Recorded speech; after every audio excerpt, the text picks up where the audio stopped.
Morning everybody, Mike Niemiec here with some early morning grain and oilseed comments for Thursday, December 11th. Well, we have the monthly USDA report out of the way, and the market after it came on out and closed somewhat on the defensive.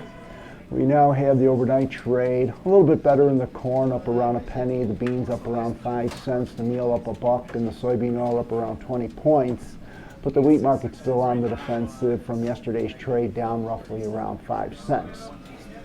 Later on this morning, we'll get our weekly export sales coming on out, so that going forward as far as business goes, in conjunction with South American weather, going into the January report, which will be much more important than yesterday's report, will be somewhat of the focus of the market going forward.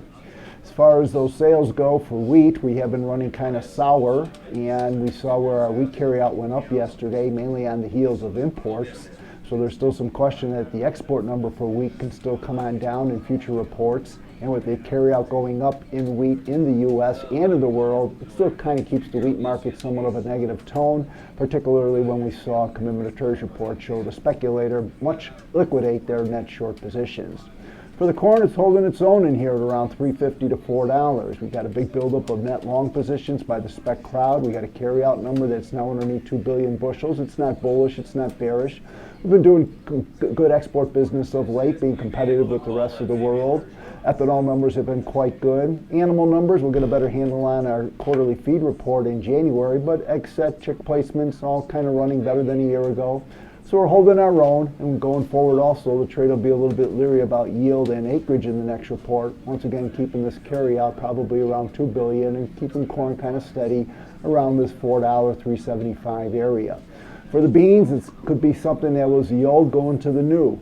We had that old crop bean carryout of 92 million bushels. We had a strong meal market, still being led by the expiring contracts, December now. I've been doing some good bean business and meal business of late as well, and that has taken bean prices from $9 to $11 and has gotten the trade net long. But the USDA report yesterday, even though the carryout came on down, we are still looking at a carryout on the plus side of 400 million bushels here in the U.S. and 90 million tons worldwide. Will the trade for the soybeans start to shift away from the rally that it's seen because of a tight old crop and now become more focused on the fact in reality we do have a 400 million bushel bean carryout for the U.S. and South America at this point in time for their bean production is very well conducive. So once again, that should somewhat kind of keep a cap on the bean market going forward unless they have some problems. So mixed call, export sales, USDA reports out of the way.